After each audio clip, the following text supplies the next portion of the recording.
Ya, assalamualaikum penonton dari Yuk Mulai. Di sini kita kembali lagi di serial Gen Z Penasaran.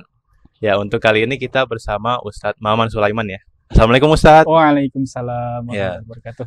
untuk kali ini yang akan bertanya itu adalah saya Arik. Dan Siap. saya Jaki. Ya, Adik dan Zaki ya. ya. Yang bertanya, yang pertama saya mau bertanya tentang kejadian saya pribadi waktu itu. Saya lagi study tour Ustadz. Mm-mm. Kebetulan saya study tournya kan ke Bali ya. Nah di Bali itu masjidnya dikit. Mm-mm. Kebetulan di tempat wisatanya pada saat itu nggak ada tempat masjidnya. Nah ketika saya di tempat itu saya bingung mau sholat gimana gitu kan. Akhirnya juga diarahin sama guru, terus banyak kegiatan juga. Akhirnya nggak sempet sholat. Jadi sempatnya itu cuma sholat subuh doang. Nah saya tanya sama teman saya yang pesantren, kata dia, ini mau gimana lagi, nanti kita paling bisanya pas malam kita gabungin semua gitu. Nah itu gimana Ustadz, emang bisa sah gitu ya? Jadi tentunya Mas Arik harus lebih detail belajar mengenai sholat safar, sholat ketika dalam perjalanan. Iya, perjalanan. Nah, ya kan. Heeh. Tapi kalau kasusnya kayak tadi kita nggak ada waktu, hanya waktu subuh saja. Nah, itu kalau disengaja tentunya ada dosa yang sangat besar di situ. Tapi kalau nggak disengaja karena mungkin keadaan ini itu, saya nggak tahu seperti apa, ya.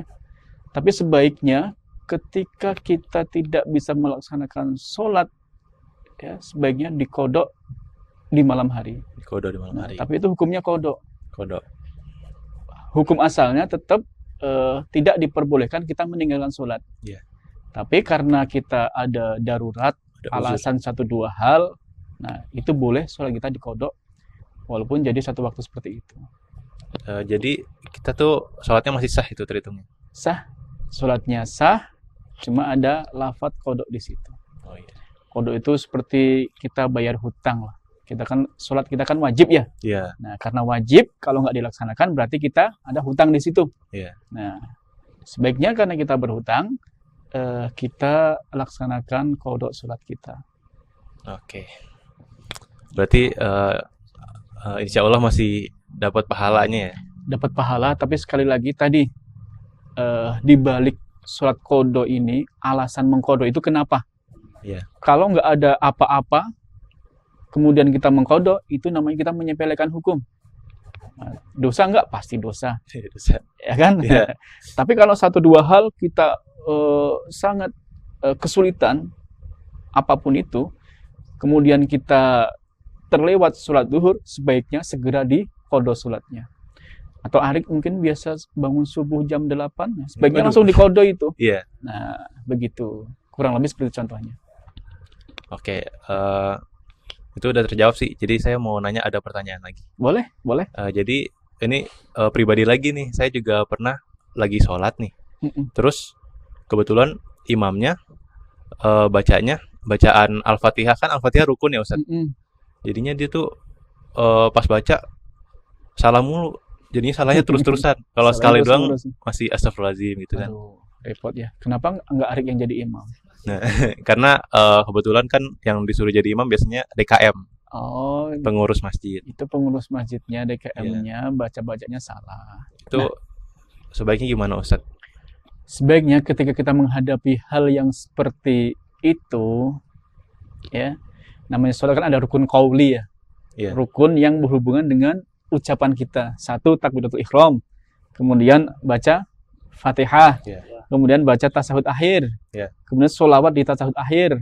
Kemudian salam pertama. Itu rukun qauli. Iya. Yang harus kita ucapkan minimal kita sendiri dengar. Iya.